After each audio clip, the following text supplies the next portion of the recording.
We got Sean Paul as a special guest today. Yeah.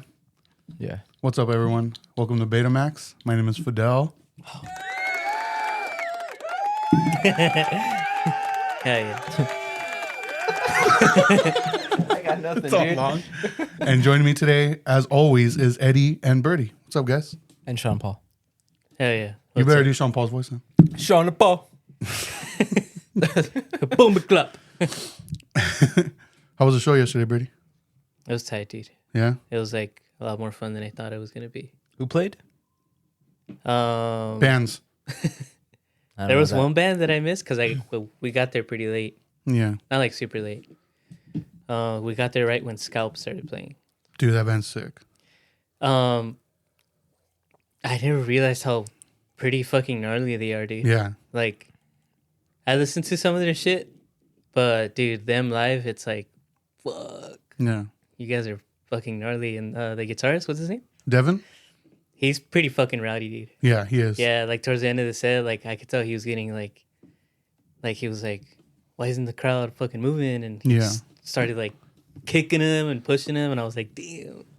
The energy they bring to the live performance reminds me of Hordes, to be honest. Yeah, especially with their energy, because they're very like they try their best to get the crowd involved, because the whole time like the singer would be like fucking move around, like Yeah. you know, like get your fucking money's worth.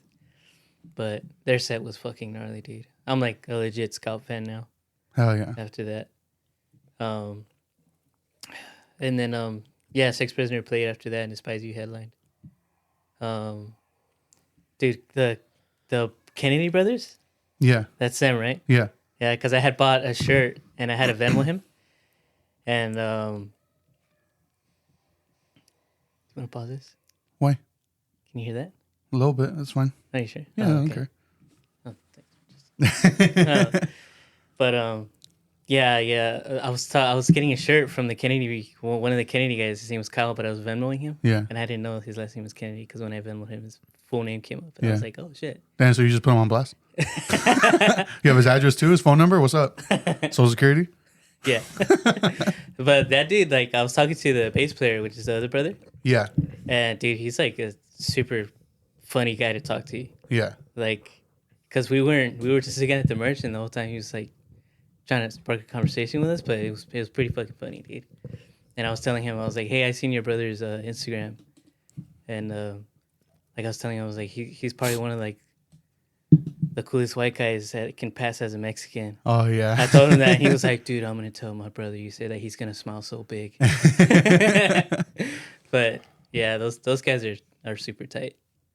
And Despise You headlined, like I said, and I never realized when they started playing, I was like, I can't remember the last time I saw Despise You, because I remember back in the day when like the scene was popping off, like in LA and shit, they were playing like almost every weekend. Mm-hmm. They're playing a lot. I think the last time I saw him play was at the Blood Orange. That was Really? forever ago. I don't think I've seen him since. Oh, fuck. That was a long ass time ago. Yeah, super long time ago. Holy shit. Yeah, I honestly can't even remember the last time I saw them, but I knew it was a long time because when they were playing, they were extremely confident. Yeah. Like super talky, like in between like the songs, and they were never like that. They were always quiet and to the point, especially Chris Elder. Yeah. But they were like he was having fun, dude. Like he was like, You had banter. yeah, he was like joking with the crowd. He's like, what's up, you know, like. But I didn't realize how much more confident they got as a band. Wasn't the reason they didn't play was because he had like stage fright, right? I think so. Something like I that. read like an interview saying that for the longest time, like I think he was just like he just had bad like stage fright, and like when they finally did start playing again, like you can kind of tell, like their first few shows. He would always have his hood up too. Yeah, so I can see that. Like after They've them been playing touring, since the 90s, no? Like late 90s, early 2000s. They've been a band for a while, but yeah, they weren't playing shows initially. Yeah. The first time I saw them was probably like 2009 up in the Bay Area. But yeah, their set was pretty gnarly too. is George still in that band?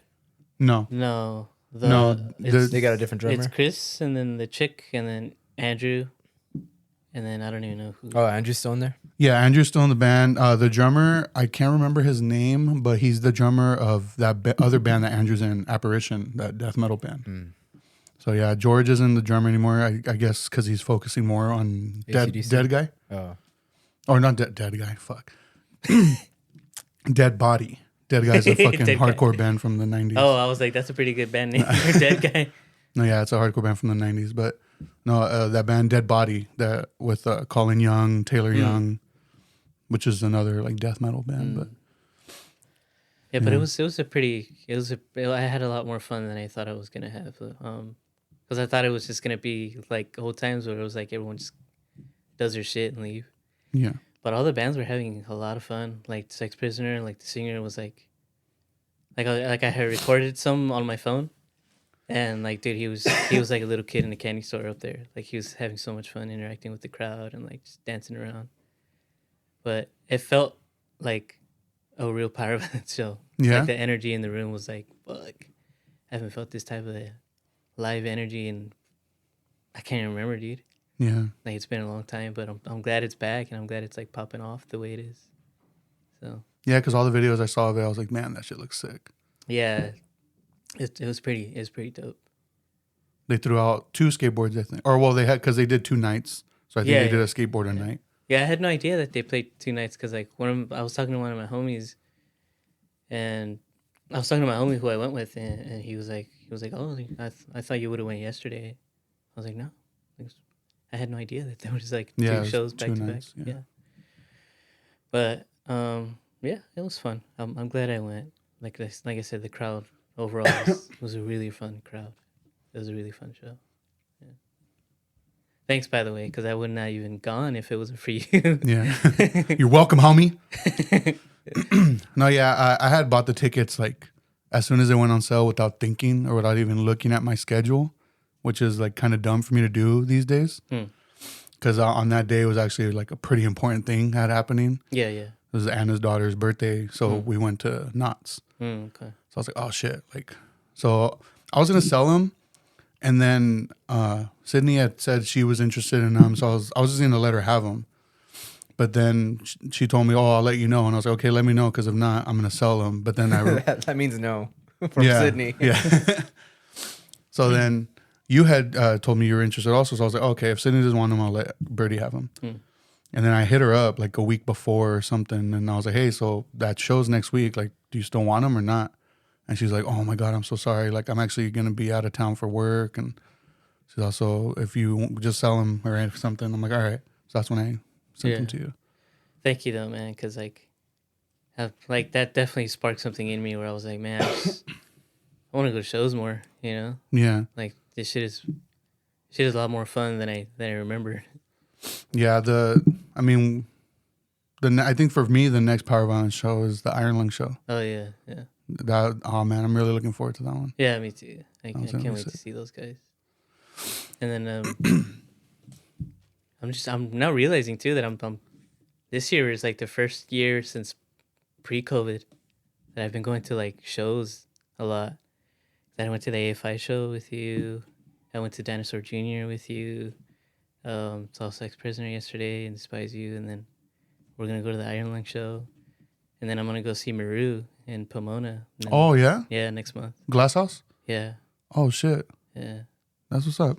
Yeah. So I'm like, damn, this is. Hopefully, I get to go to the Postal Service show. I'll see if they still have tickets. Oh yeah, I'm going to that. yeah. Even if they have like a Monday show or something. Yeah. I'll try to go to that too, just so I can be like, fuck, I finally saw them. You know, I've been listening to them since like fucking freshman, sophomore year of high school. Yeah.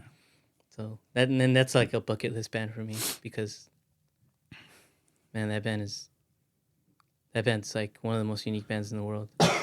Just the fact that like they just did one album.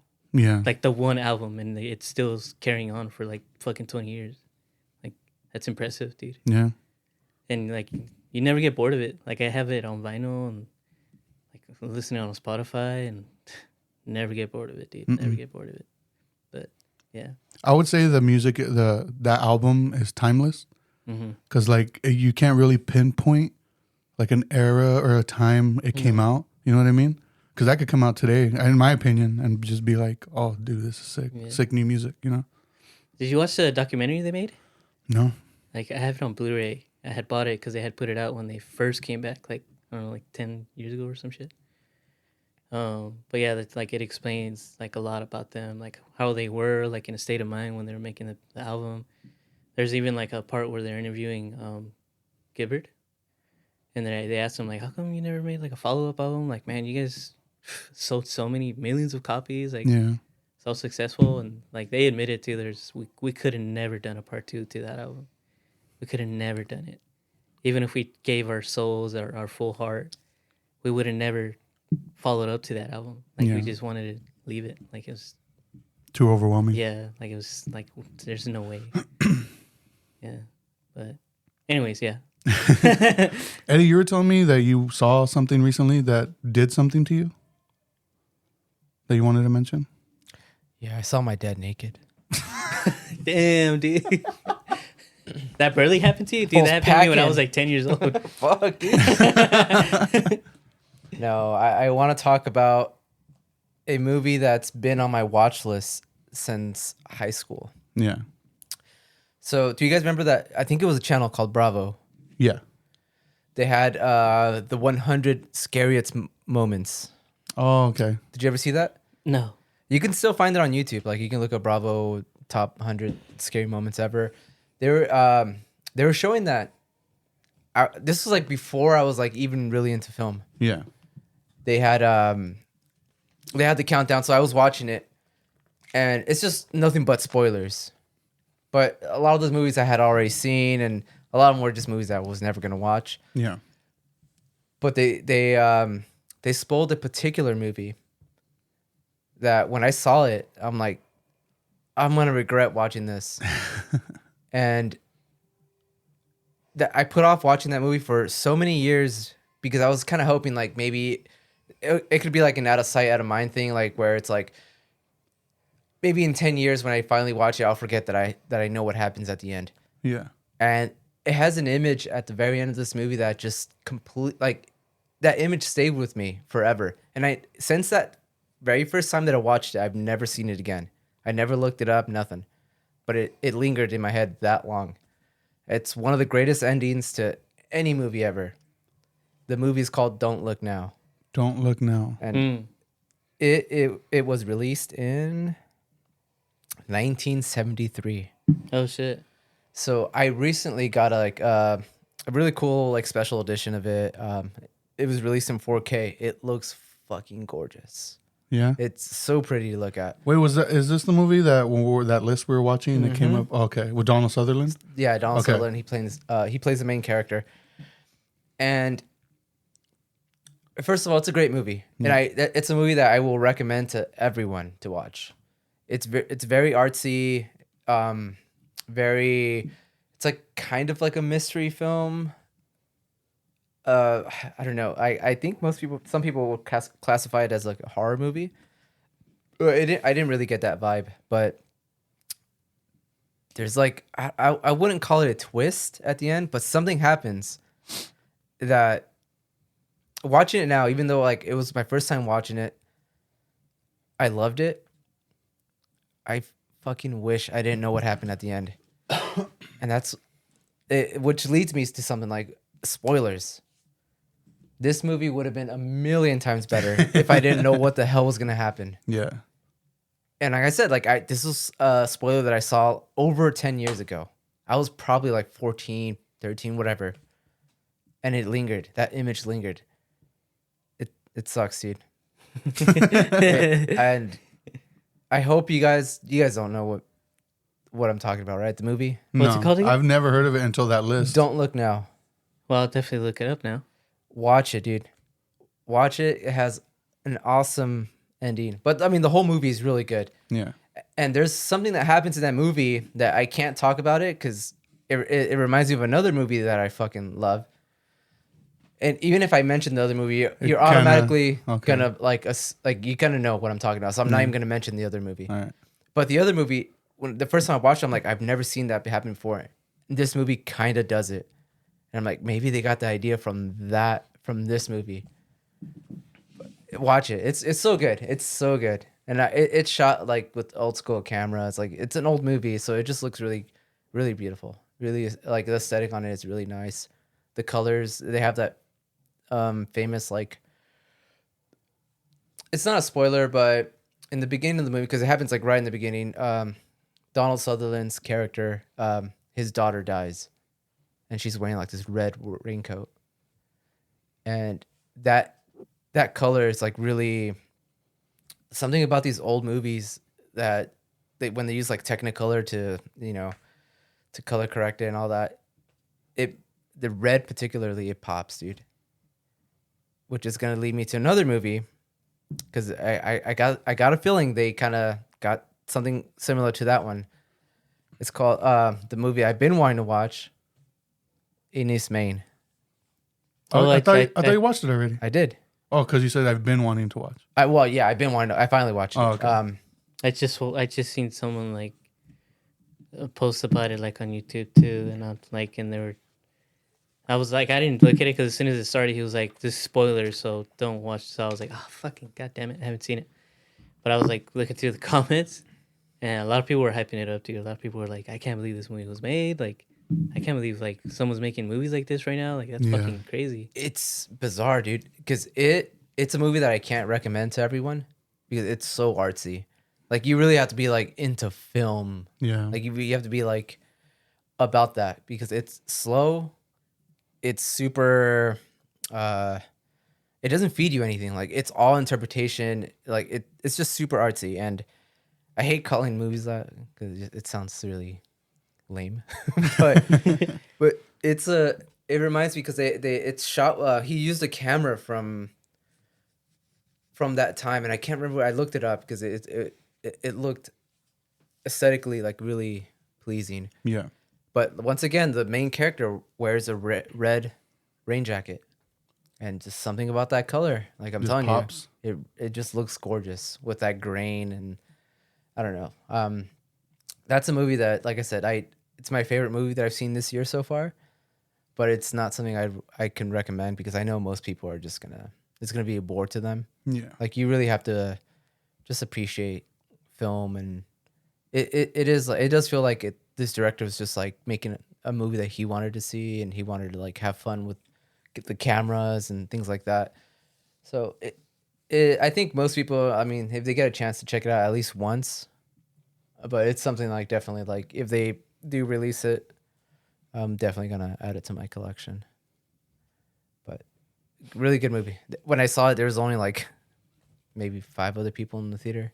You saw it at the Frida, right? At the Frida, yeah. Man, I've been wanting to go back to the Frida. Yeah, me too. I'm trying to make time to go back. Hopefully, like in a few weeks, or when they play something. Hopefully they play something good, like in a few weeks. I know on this Saturday coming up, they're playing The Room.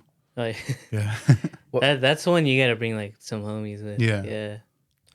That thing always sells out too. Yeah. The Room. All right. Well, before I get into what I was going to bring up. Oh, one more thing. I had no idea. And it made me love this fucking album like 1,000 times more. But I had no idea that Tannhauser Gate was a Blade Runner reference. I had no idea either. I didn't either. Because I got the vinyl yesterday. Oh, my homie bought me the vinyl because I had given him a ride.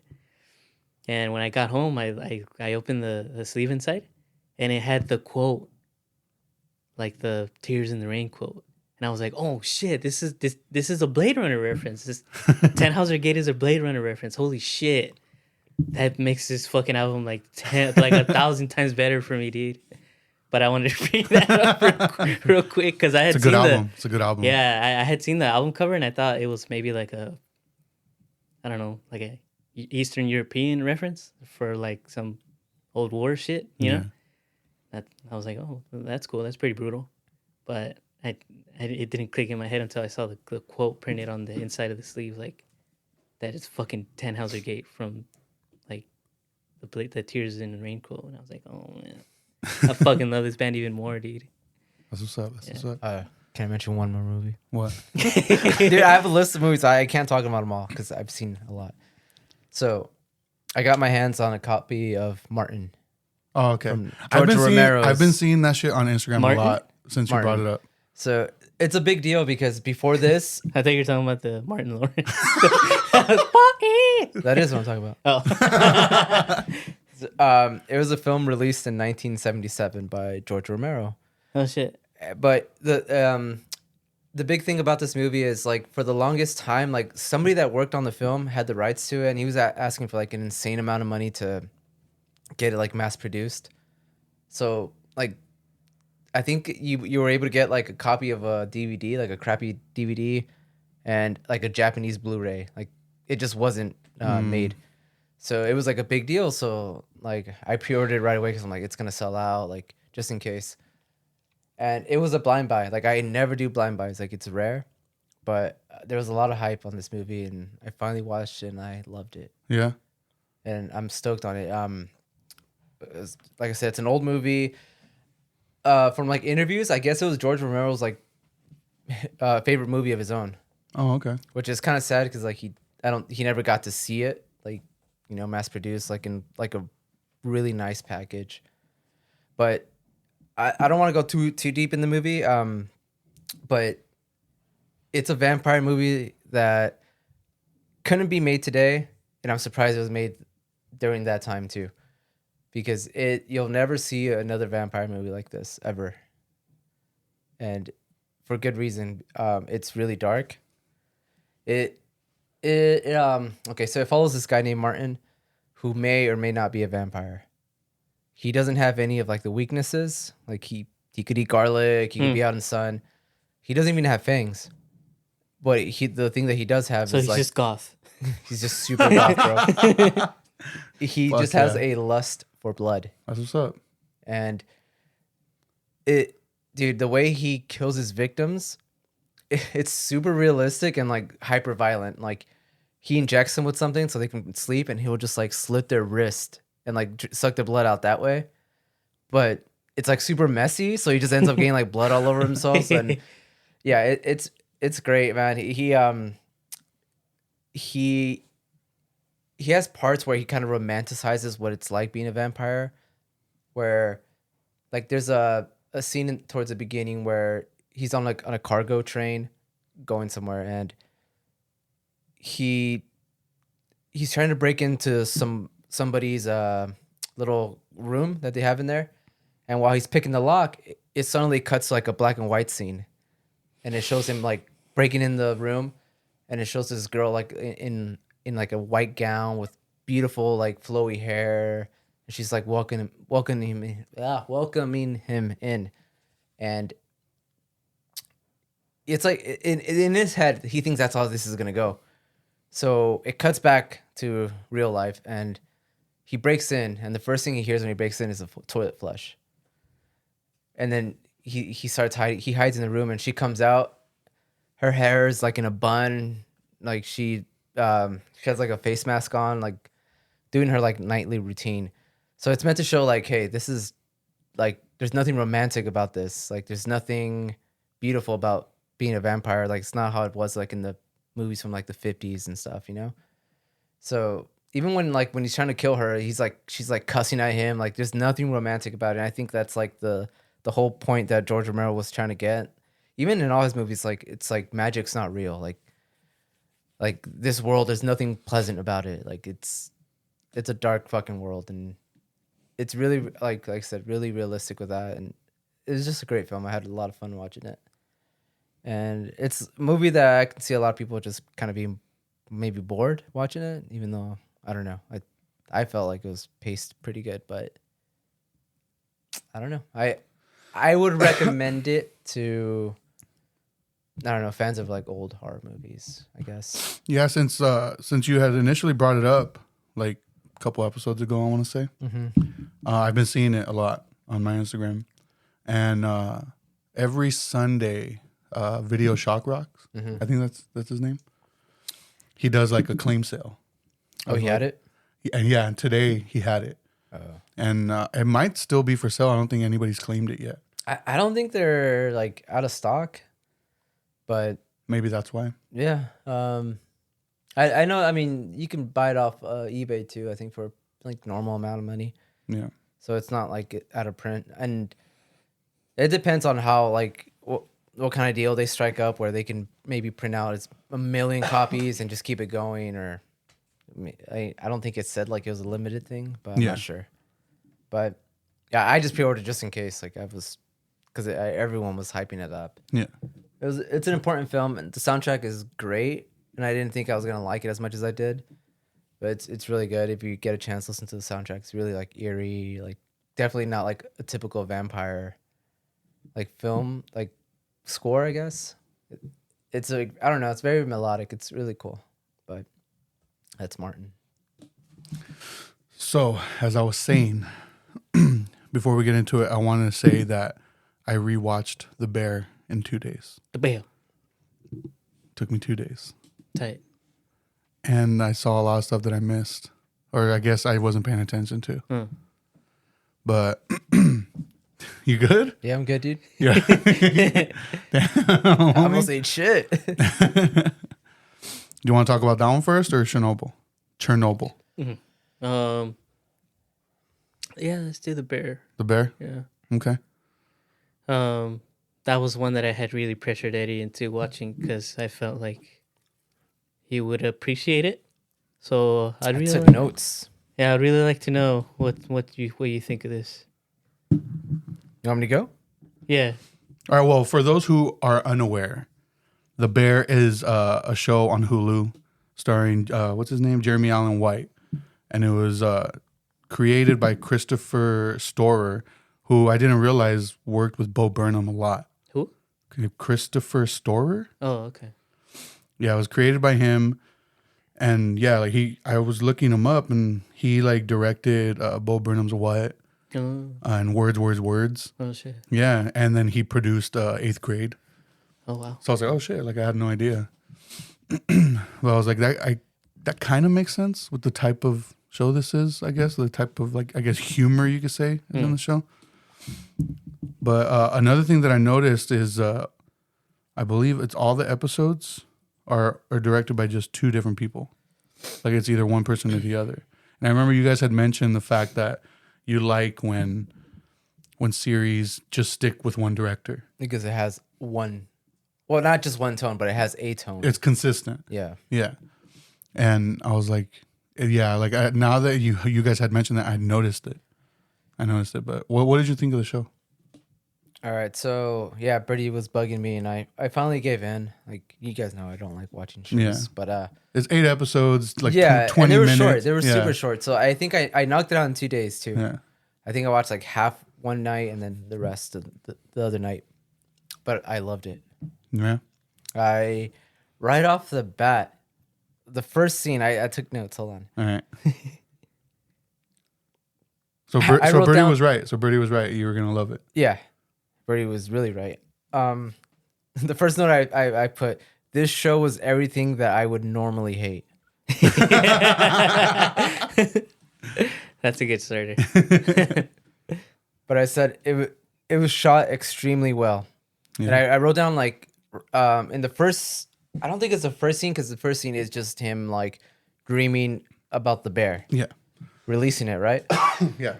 So the next shot after that, it shows him like in a room kind of far away, and he's like knocked out, he's sleeping. And there's like red lighting on him. It's very low light, very, very dim.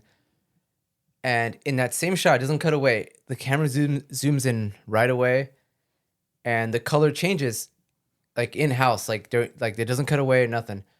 And it changes to like a blue color with lots of light. And that all happens like while he's zooming in, he's waking up.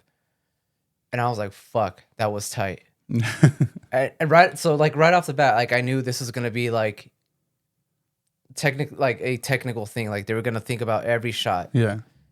And I was right. I caught a lot of things that I think normal people wouldn't catch. No. Like I don't think every shot is different. So when there's 2 people talking, it'll show someone talking, it'll cut to the next person, but when it goes back to the first person, it's at a different angle. The camera moved. So it doesn't feel I guess what would be the word I'm looking for? Still, like it doesn't feel like Just no generic? shot feels the same. Yeah. So it's very fast paced, like, and that's what I mean when I said this is normally a show that I wouldn't like, because I hate fast paced stuff. Yeah. Like I like shots that linger, and this is like fast cuts, but it's done so well, and I think it's appropriate with what the subject is. You know, working in the kitchen and that kind of like tension filled job.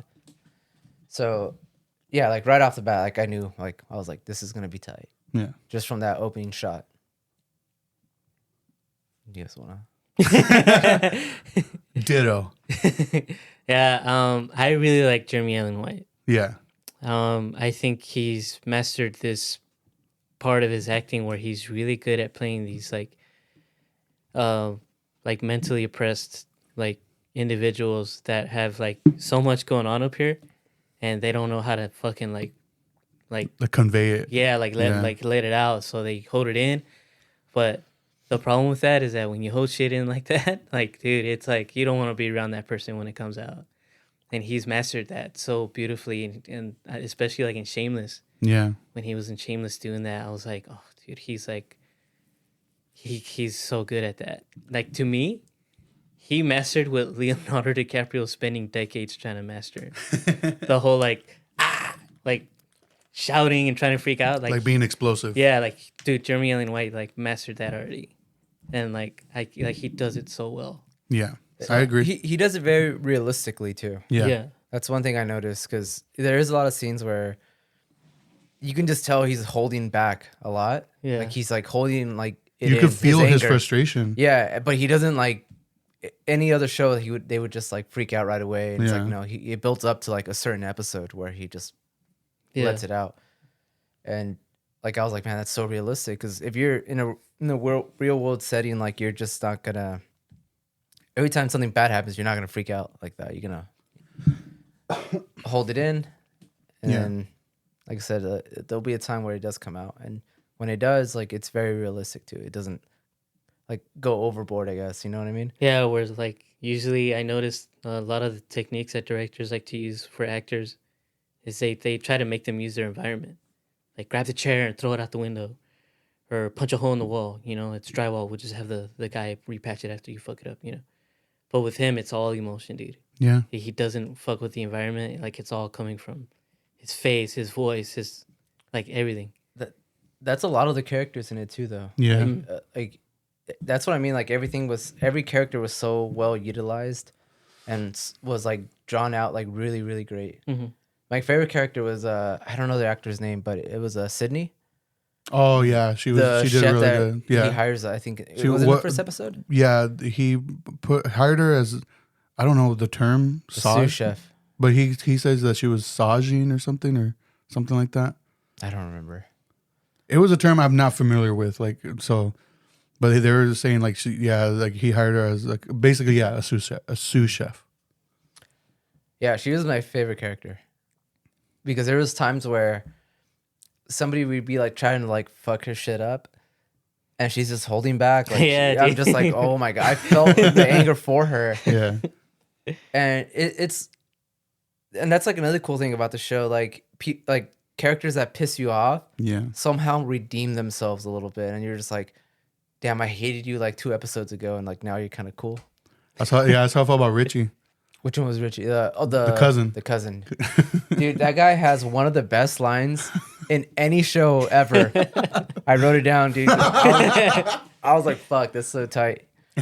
It was, I don't know, the episode where there's like a line out there and everyone's like freaking out, so he takes his gun. That's the first episode, Is it? isn't it? I think so. Yeah. Where they're doing the tournament. Yeah. with the I think, oh, arcade? yeah.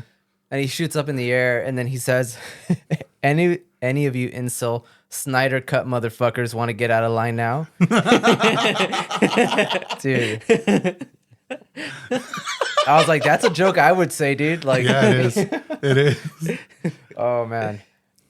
But yeah, he was a cool character. And like every character is so different. Like Yeah. everyone has like different emotions. Everyone is just so and well they all have utilized. different jobs in the kitchen. Yeah. And another thing about the show, like there's no scene that I'm like, you can cut that out because it's worthless. Like every scene counts for something. Every scene builds up to something.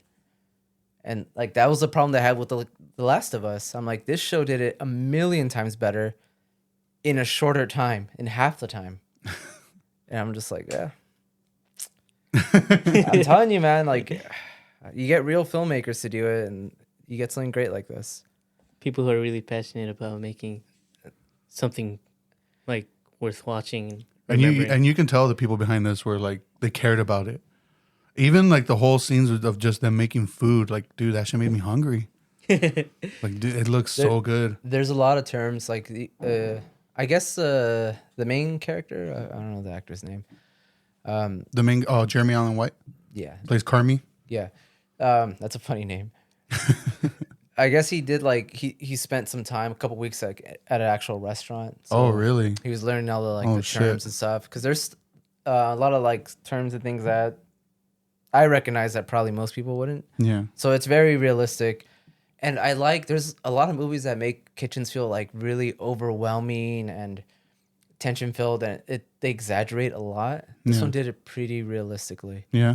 And I never worked at a restaurant before. So I can only speak for working in like assisted livings and those. It's a lot calmer. Yeah. But they did it in a realistic way where it wasn't like super exaggerated, I guess. Where it's like, no, that would never happen. But yeah, all the terms were there. Every character had their own duties, like Birdy said. Like I said, every character felt really well fleshed out. And it's like, there's a lot of scenes that would show emotion in faces, and there was no like, what is it called, exhibition? No. Exposition, yeah. To like tell you, hey, this guy's mad. It would just show you like a face, an expression or something. And you're just like, man, they're treating the audience with so much respect right now because they're leaving it up to you to like understand. You know, they're not feeding you stuff. They're not saying, oh, that guy's so angry right now. You know, you can just tell by his actions, by his facial expressions, his body movement, like things like that, man. The only bad thing I can say about this, the only thing I was just like, it's a nitpick, was there's times where they go inside the walk-in fridge and it's like dead quiet. I'm like, dude, walk-ins are loud. You know, Loud. I noticed that. Like, it should be like, yeah. Yeah. Like there is a short period of time where the fans will turn off and it's weird being in there. Like you can hear a heartbeat because everything's so insulated. But that too about the walk-in, because I noticed there was times where like you could tell it was just like a regular door when it should be like there should be like some suction. Yeah. That's the only thing that kind of took me out. But I understand like they needed fridge scenes, I guess. But it's a nitpick. And it's something that only people that have been in a walk-in would know too. Yeah. So, but yeah, overall, man, I thought the show was great, and it's a show that you could recommend to anyone too. Yeah. Like there's nothing, like even young kids I think would like it. Yeah, I think so. Because I remember seeing a lot of people talking about it on like Twitter and Instagram when it first dropped, because there's a character with the Harm's Way shirt on. Is there? At the beginning, the big guy, Fack. Oh yeah. Matthew Madison. Yeah. So because he's a consultant on the show and a producer, and he's I guess he's gonna be like a regular cast member going forward. So he's gonna have like a bigger role. His character was funny. Yeah. But I had no idea he was like an actual chef also. I have no idea either. Yeah, like he's had restaurants. Like he has a few restaurants of his own, but that's why they had him like as a consultant, just to get the experience, you know. Mm-hmm. But yeah, the new season's supposed to come out. I think June is when the next season drops. I do like that the episodes are pretty short. Yeah, and I think that's why they utilize their time so well. Like no show ever like lingered longer than it should have. But one thing I noticed, I think it was the second to last episode, the to-go episode, where they get the to-go orders and they get like... Oh. That's that crazy episode. Dude, that shit had me so stressed out. I think that episode was shot to look like one shot. Oh, really? I think so. Because I was watching, I was like, wait, I haven't really seen any cuts. I don't remember. Like the camera's just like the whole time just following somebody around. I think I gotta rewatch it again, but too, huh? I think so. But I think that one was supposed to look like it was one shot. That scene. That's what I mean. Like it didn't exaggerate. Like not every episode was them like just having a shitty time in the kitchen. Yeah. It kind of built up to that. Yeah. And even then, it was like realistic, where like they're all just all frustrated and not having a good time. Yeah. But yeah, that was a crazy episode. We gonna watch season 2? Nah. Another thing that I liked about that show was the fact that Lionel Boyce was in it. Who's that? He was the baker, the dude with the beanie. Yeah. The one that like Carmi like told him like he's trying to. Why is your bread coming out like that? He's trying to perfect the donut. Yeah. Like him as like a working actor. I'm like, wow, you're here now? That's beautiful. I can't believe you made such good progress in your life, because you know where you started from? Odd Future. Oh my God. Yeah. He is. Yeah. He was with the Odd Future guys, and then he did Loiter Squad, and he wrote a lot of the skits for Loiter Squad. Like he wrote a lot of the stuff that happened. Dude, I knew he looked familiar. Yeah. And then I saw him come out in the show, and I was like, wow, you're here and you're fucking acting? Like, he was good. Yeah, dude. I was like, oh, dude, you're making such beautiful progress. I'm so happy for you. Like, that was tight that I saw him in That's fucking tight. And his character wasn't even like a side, like he said, like everybody was so important, and he was too. And like his art grew, like everybody's like, dude, I was like, oh man. And like his obsession with like perfecting that donut was like believable. Yeah. Like he showed it in his face, like his frustration. Yeah. And he was the one that talked her into coming back, right? I wouldn't say talked her into coming back, but he more like, the way I saw it is he planted that seed. Because like they were talking about it, and he's like, well, I'm going back, you know, like the nature of the beast type of thing. So I think that kind of just put it in her head, like, because he also asked her like, oh, so what are you gonna do now then? Right. So. Yeah, but I was pretty happy to see that guy in there, because because even his other homie that started an Odd Future, he's in that show, Dave. Oh yeah. Taco Bennett. Yeah. Yeah, and like just seeing those guys like come up like that, it's like, it's tight, because it's like you work so hard your whole life to reach even an inch close to that, but these guys like made it farther. Yeah. And it's like the same story with the guy who plays Barry on that HBO show. Oh, Bill Hader. Yeah, like dude, he's like older than us, and he's like barely making it right now. Well, I mean, he always, I agree. He's always been like a popular actor, but he was more known with just being like silly, like a funny dude. Yeah. But like speaking on him real quick, the first time I saw him do something serious was the movie Skeleton Twins with Kristen Wiig, where they play siblings that basically try to kill themselves. Oh shit! But it's a pretty. I mean, it's funny. It's a funny movie, but like it has that subject matter, you know. And that's when I was like, okay, he has it in him. And then he fucking did Barry, and I think the new season just started too. I gotta start watching that shit again. But it's the final season, and that show is so fucking good. Because I think he also writes it, and he's directed a few episodes. But yeah, going back to the Bear, yeah, it was like rewatching it again. I was like, fuck, dude, this shit is so good, so fucking good. One thing, what's the main character again? Carmi, or the actor? The actor, Jeremy Allen White. That guy is super short. Is he? He's yeah. Oh yeah. There's one thing I noticed about the show. I'm like, they don't try to hide how short he is. Yeah. Because there's scenes that like the way they're shot, like in any other show they would try to like kind of hide that. Yeah. And this one, like, there's scenes like he's just chilling next to his cousin, who's like a foot and a half taller than him, and like it's funny because I have not seen that in any show. And they always try to portray the main character as like larger. I guess. And oh man. You know what's the worst fucking case of that? What? Fucking Vin Diesel. Oh yeah, dude. That fucking The Rock shot where is he short? They have him stand like this, like he's But it's like we really didn't want to make Vin Diesel short, so we had to make The Rock stand like 10 feet away from him and shoot the camera this way. Or there's like a ton of actors that are like super short that you would never, like Tom Cruise and I think Stallone. I was about to say Sylvester Stallone's a lot shorter than I thought he was. Yeah. I didn't realize how short he was until I saw him next to Hulk Hogan. Oh shit! I was like, what the fuck? He's that much shorter? I remember when I did like the VIP tour at Universal, we got to see like all the behind the scenes stuff, and they had like all these sets from like way back in the day when they were doing like Western films. Yeah. And I noticed that the doors were tiny, and I asked one of the cast members, I'm like, hey, why are the doors like so small? And they're like, well, back then, like we had like a lot of lead actors that were tiny, like they were short guys, so they would make the doors smaller so they appear normal, I guess. Okay, I'm just gonna build my own house, dude. Fuck it.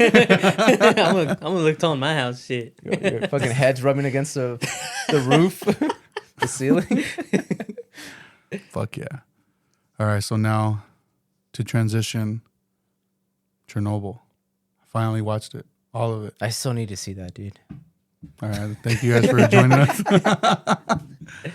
That was another one where I was just like, dude, you got to watch. I don't know why. I me and Eddie either. Like every time you said that, me and him would be like, well, because okay, so the initial time I watched the first episode, and I was like, damn, this was fucking tight, but I'm super sleepy.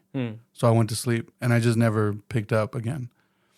And I don't know. I did it again where I watched just the first episode again, and again I was like, man, so good. Yeah. But I just wouldn't continue. I don't know why. Man, So I hate you.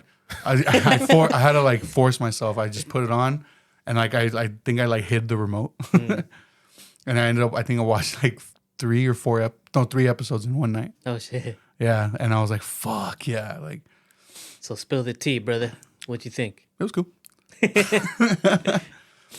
That show is just like a confirmation on how fucking shitty like politicians, billionaire, or like just the rich in general, are just like they don't give a fuck about the working class. Like, No, I don't. and it's just like, yeah, that's pretty accurate. But as far as like the way it looks, like the whole production aspect of it, I thought one thing I want to mention is the way the radiation poisoning looked on people. That shit was fucking gross. It treated radiation like it was like this monster almost. Dude, that shit was fucking nasty. Yeah. Like, I forgot which character it was, but he was like in the hospital bed, and like his skin just looked burnt, but like burnt in a way that was like he was boiled.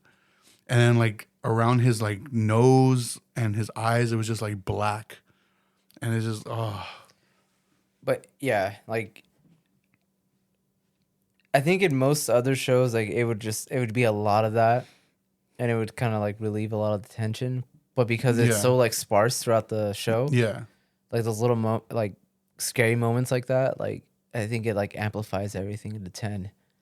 It's so good, and even the part like where they're sending all these people that are affected by the radiation to the hospitals, and like the nurses are touching their clothes. Yeah, I was like, dude, don't touch them. That, yes, that scene where they're like taking it to some room. They're just dumping all the clothes. I was like, why the fuck is nobody wearing gloves? It's like, oh. They didn't know, dude. Yeah. Yeah. I mentioned this about this show before. Like, it's really hard to have like a great discussion on a movie that's like, or a show that's like almost perfect. Yeah. Because it's like, it speaks for itself. Yeah. Like you can pick apart a bad show or movie and just like. I can't find anything I didn't like about this. My favorite scene was the mining scene with the miners. Oh, dude. We need naked? fans. Yeah, because they're like. Not those kind of miners for the ones listening. Oh. But just how down they were. You know what I mean? Just like. They knew they were going to die. They knew. Yeah. They knew. But they understood it needed to be done. Yeah. Like it had to be done. Because even in the circumstances that they were given when they were asking for fans for ventilation, but they're like, we can't give that to you. It's going to just make it worse for you. So in any other, I would imagine in any other situation, like they would be like, all right, fuck it, I'm out then. Yeah. But they understood like the stakes of what was happening. Not only are we gonna get radiation poisoning, we're gonna be hot as hell. Yeah. Nah, we're gonna get naked. Yeah, and yeah, dude, I was like, what the fuck? And then like the foreman just like walks over it all nonchalant. And, like, Yeah. that shit was fucking funny. But yeah, it was. The only thing like, cause I was looking up the actual event of what happened, and I guess I was gonna ask you, like, did you guys research the event at all, or knew about the event before you watched the show? I knew about the event before I watched the show, but I didn't know like details exactly. Like I knew it was like a nuclear plant explosion, and like you can't go to Chernobyl now.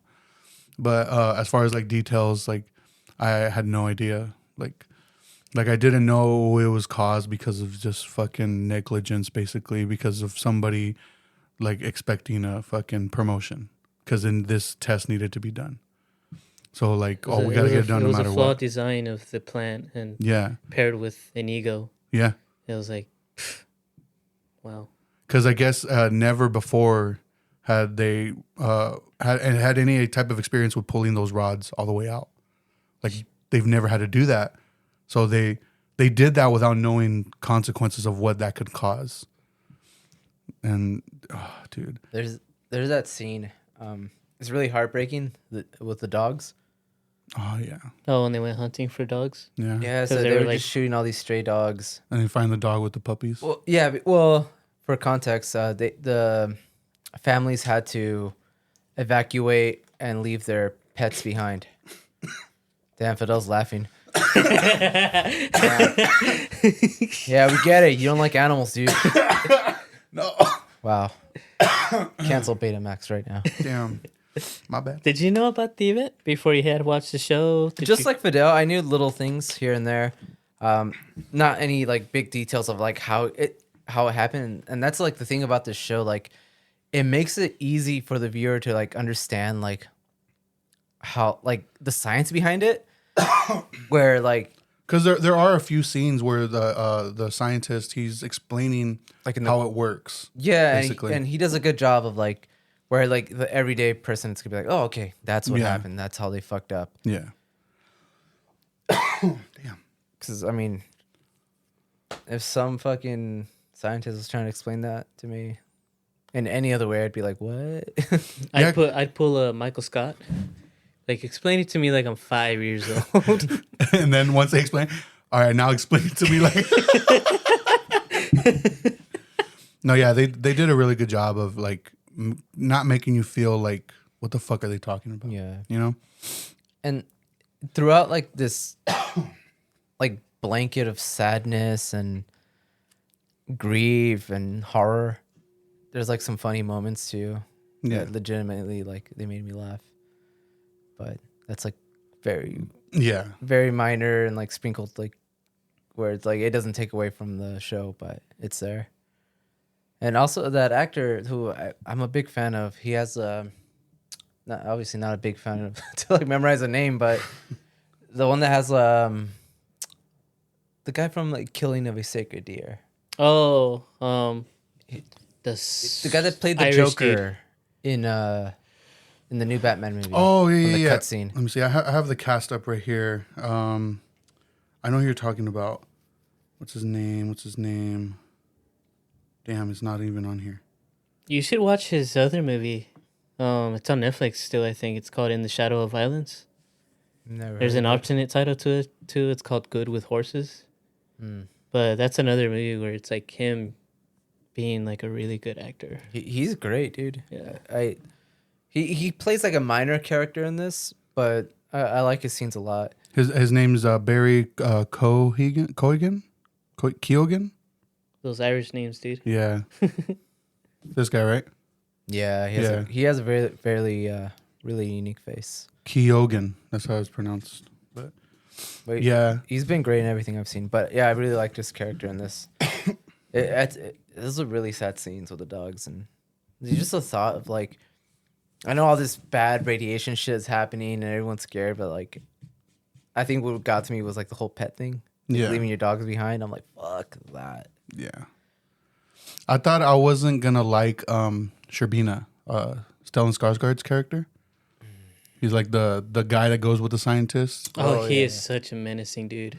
Yeah, like I thought he was gonna be the like, no, like, what's the term I'm trying to say? I thought he was gonna be like the guys that are like foaming and the other guys that were on trial. I thought he was gonna be one of those, like a cover up type of guy, because it kind of seemed like that's how they were like making him out to be. But when he saw when I realized that he wasn't gonna be that character was when they so they were on the plane. And I remember he asked them, how does a nuclear reactor work? Helicopter. They were on a helicopter? They were on a helicopter. Oh, okay. Oh, yeah, they were. And he explains it to him, and he's like, okay, I don't need you anymore. And I was like, damn, what a fucking asshole. But then when they get down and they're talking to like the fucking people, what's their names? It's like Foaming and the other guy with the afro.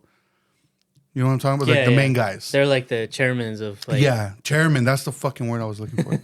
So that when they're talking to him, and then he kind of conveys that he knows how a nuclear reactor works to kind of like let them know, like, you're not talking to an idiot here, so you can't lie to me. Yeah. That's when I realized, like, okay, he's gonna be good. Yeah. I was like, man. He still has this menacing demeanor to him, dude. He's intimidating. Like, yeah, I'm like, man, I'd hate to get in trouble and have that guy like discipline me. Yeah, I guess like in the real guys, Sherbina and the scientist's name, I can't remember his name. And in real life, like they were kind of not necessarily buddies afterwards, but I guess there are pictures of them like smiling and like hanging out and stuff. Because they were in the fucking trenches of it with like together, so you would imagine. Because he got radiation poisoning too. Yeah, yeah. Like by the end of the show, he was already like coughing up, like. Yeah, when they're on the trial. Yeah. And I guess like at the trial, like he didn't do that whole like, no, let him finish. Oh really? Yeah, I guess like in real life that didn't happen, but the creator Craig Mazin, he added that for like dramatic effect. Okay. But yeah, I was looking up like he wanted to be as truthful to the events as possible because he felt like it was important for people to know what happened and what went into trying to cover all this shit up. Which I was like, good, like fucking just because people don't, or these politicians and these like corporation owners and chairmen, whatever, don't want to look bad to the public and don't because they're afraid it's going to affect their money and it's let all this affect their regime. It's like it's going to affect their political views. Like people aren't going to like trust them for anything. I respect the hustle.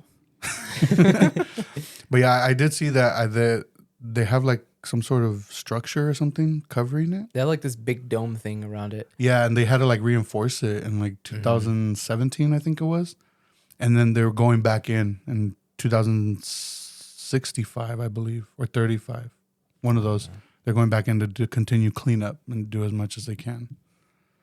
That's fucking nuts, dude. So fucking nuts, dude. Like the powers that humans try to mess with, it's just like, yeah. Damn, you're crazy. But yeah, I loved it. It was horrifying, dude. It was horrifying. Like not even on a horror type of like, oh damn, this is scary. It's just like horrifying to see people act this way, like, and just what a simple mistake, how big an effect a simple mistake can make, you know? Yeah, the catastrophe. Yeah. And one thing about that show, it's like it shows the human side of like all sides, I guess. Like they have the cowards, they have like the brave people. Yeah. They have the innocent, the guilty, and just like it kind of puts it in your head, like what would you do in that situation? Yeah. You know, whether you were just like an innocent bystander, if you're one of like the minors, like what, like would you be able to like pull it off what they did, or would you chicken out? Like man, it's I don't know, man. Like until something like that happens, like you're just kind of like you want to say I would do the right thing, you know. Yeah. But it's like, would you have the courage? Yeah. Yeah, and I guess I remember the trial, that last episode. Mm-hmm. Fucking, what's his name? I just pulled it up. Datelov? Dandilo? Well, the foreman basically inside the control room telling everybody like, no, it's the asshole basically responsible. Yeah. For this shit. Yeah. When they were reading off everything like of what happened, he was like, "Oh, I was in the restroom." I was like, "What the fuck, dude?" Do you know what that guy reminds me of? The older head at that one job where he's just like, I've been here 20 years and I don't have to do shit. 100%. He's that guy. Whereas like you ask him to do overtime, he's like, I don't have to. Yeah. You know, it's like you ask him to do something that's like a little out of his like job description. It's like, nah, I'm good. You Yeah. know? Like, Oh yeah. Yeah. 100%. He's that guy. He's like, "Oh, I know more than you. I've been here longer. So yeah. I'm better at this job than you." Like, hey Joe. But yeah, I would say watch the show if you haven't. It took me fucking years. I feel like this is a good movie to show like high schoolers. Just Yeah. not only because it's educational, but like I said, like it kind of You know, I would agree with that. like I said, it shows the bad side of humanity, but it also shows like the potential of the good side. Yeah. So I think it would be cool, like a cool movie to see in high school. 5 episodes, Even 5 though- hours. Like yeah, Hey, they show maybe in a Roots. history class. Maybe They show Roots. What's that, like 8 hours? they show that in school. I saw that in school. Yeah, they were showing it when I was doing high school too. I never saw that. Makes sense. I went to a racist high school. So did I. We went to the same high school. It was racist after we left. It was racist because I left. We finally got rid of the Mexicans. You're Mexican. What? He's like, nene. Yeah, that show. I mean, that's a show that I would recommend to anyone. Yeah. I think it would please most people. Yeah. I would definitely want a season 2.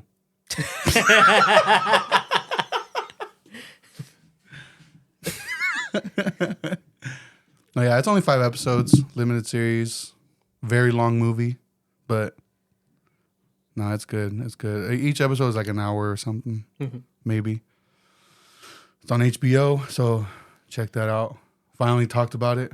I know. After like 2 years that I've been trying to get you to watch it. Yeah. I've been trying to like, because I was going through like a thing where I'm just rewatching shit, or I'll just put something on just to have it on. And I'm not even watching it, you know? So I'm trying to cut that out. And I've been doing pretty good. I've actually been reading, which is what I've been trying to do. So like I got more into that I book. saw that stack of like Where's Waldo and Like Dr. I Spy. Seuss, you know, shit like that, you know? No, that book I've been trying to read for like a fucking year. How to Be Perfect by Michael Schur. I've been reading more into that, and it is good. It's a good book. And then I started rereading The Last Ronin because I got the hardcover. And man, that's such you just got it in? Or? Yeah, I just got it or last week I think I got it. So how did you read it the first time? I have the single issues. Oh, gotcha. Yeah, I don't have the 5th final issue. So I was like, I'm just going to get Oh, the that's what that hardcover. is? The book I got? Yeah. Yeah. It's like everything? Yeah. Do they still sell that? I got it on Amazon, so yeah. And you can get it on Barnes & Noble, at Barnes & Noble. Oh, okay. Dude, because I love that concept for that story. Like, Yeah, I was, because like I said, I was rereading it, and I got through the first book, and I was like, fuck, man, this shit is so good. It's pretty brutal. It's pretty brutal. yeah. I kind of did something similar. Going back to what you were saying, not the books. I felt like watching Logan. Like I haven't seen that movie in so long. I want to watch it. I talked to myself. I put the movie in my PS5, and I was like, no. I have to watch a movie that I haven't seen. So I took it out. I ended up watching Marcel, the Shell with Shoes On. Oh, dude. I haven't seen it I yet. haven't seen that one. I've been wanting to watch that one too because it's on Paramount Plus. I think you have it. Yeah, I do. And it's okay. I have movies I haven't watched either. I'm trying to avoid going on any apps or anything until I watch everything I have.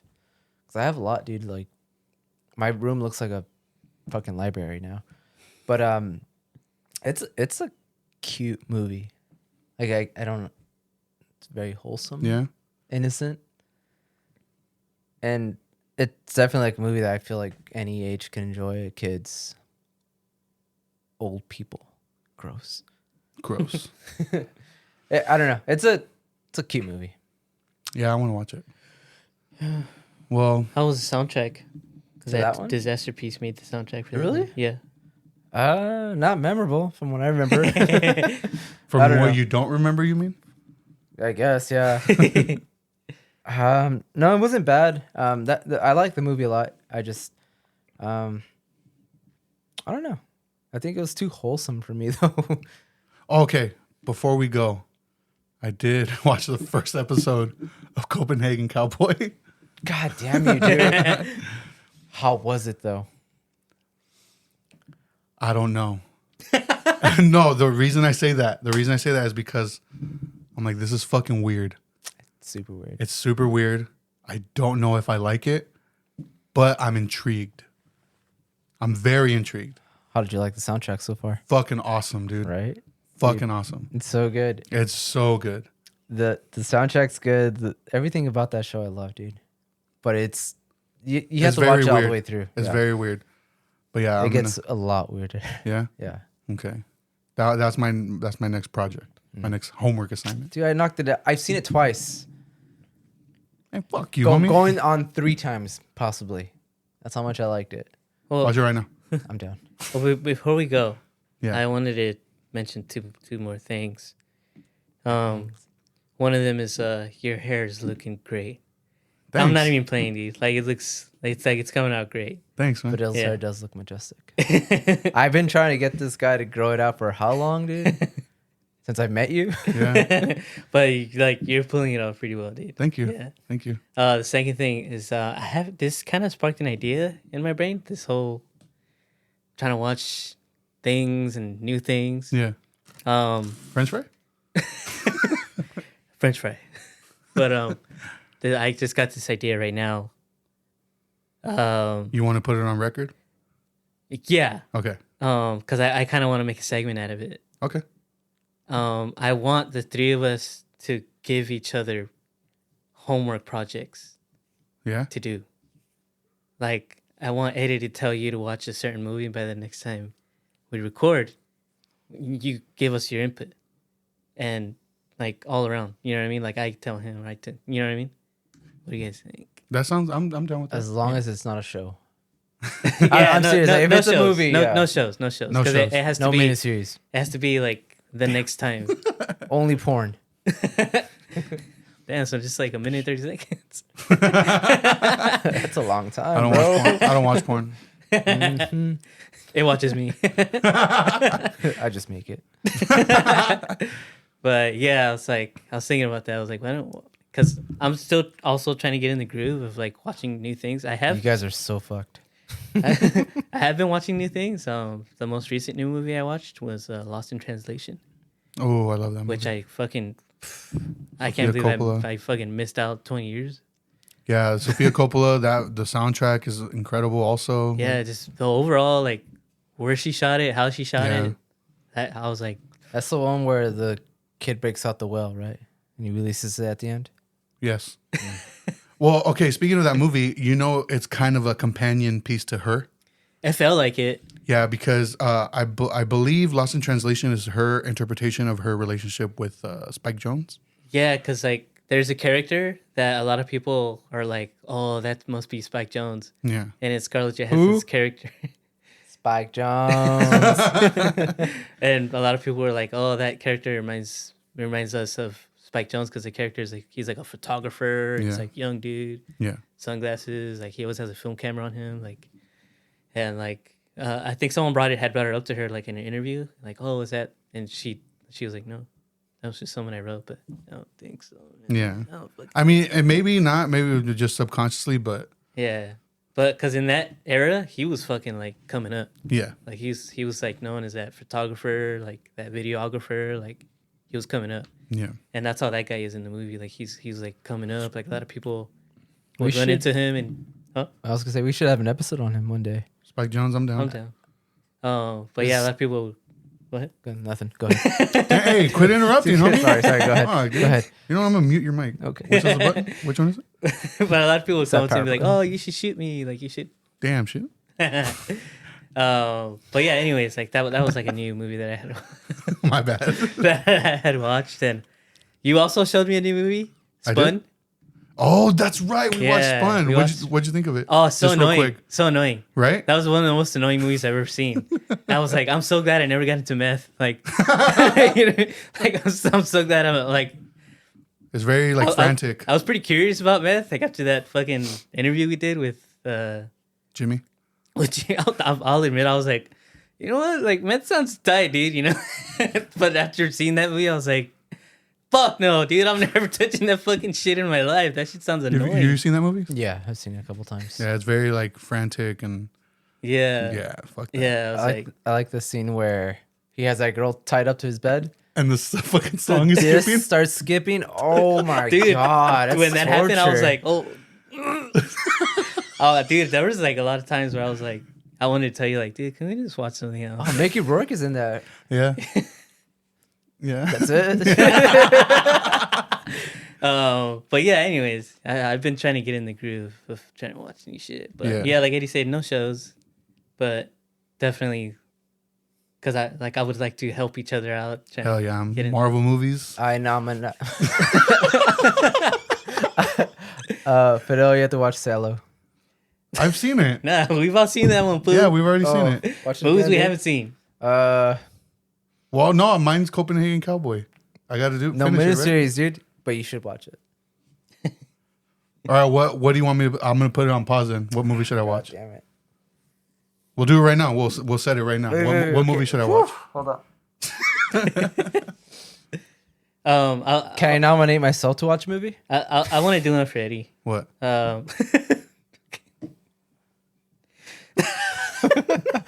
look very cute right now. Watch The Master. The Master? Yeah. What's it on? I think it's on HBO or The Master. P.T. Anderson's The Master. I The don't one with know. Joaquin Phoenix, I haven't seen that one. Philip Seymour Hoffman. But that's your project. All right. Watch all The right, Master. All right. What do you got for me? First of all, I got one for Birdy right off the bat. And it's a movie that you haven't seen. Okay.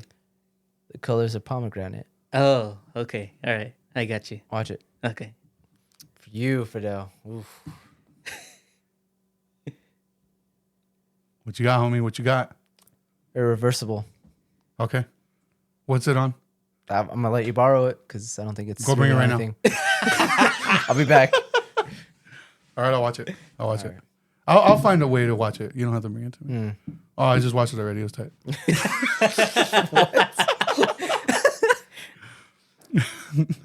I got one for you too. What's up? But let me know if Into you, the void. let me know if you've seen it. I've seen I it. think you might have. The Rover. I haven't seen it. Okay, watch The Rover. The Rover and what was the stupid one you said? Irreversible? Huh? What? Irreversible? I said a goofy movie, dude. You speak English? Yeah. It's a good movie, dude. It's about a father and a son. I want you to watch Dr. Giggles. No. I'll let you borrow it right now when you leave. I want you to watch Fuck. it. Yeah. Dr. Giggles. Well, you got a whole week. Yeah. So A just week? You have until next week. I don't know why I said it like that. Oh, okay. find like what, an hour and a half in your whole. Yeah. No, it's more because it's 2 movies. Yeah. We'll find like a few hours out of your whole week. And then you haven't seen Fire in the Sky, huh? Yeah, I've seen it. That Okay, movie never scared the mind. shit out of me when I was a Never kid. mind, man. I'll think of one for you. All right, so I got Dr. Giggles and I don't The know Master. other- The Master. And I And got, I got- Irreversible. And no, you got a goofy movie. I've seen it though. Watch it again, dude. It's a good movie. Irreversible and The Rover. Yeah, All right. and then I'll just watch something. No, he had one for you. Yeah. The Colors of Oh Pomegranate. yeah. I mean, I want something else from you. Oh, for me, yeah, okay. Watch Marcel the show with shoes on. What? What? Did you just get drunk right now, dude? Watch. Oh no, I know. Dude, I can't I know, talk today either. I know one for that he hasn't seen. I'm thirsty. Dog Soldiers. Oh, okay. Ah, All right. that's a good movie. I want to watch it again, dude. You can watch it. I don't give a fuck. I'm gonna watch it, Birdy. Hey, really quick, I want to talk about how bad of a host Fidel is.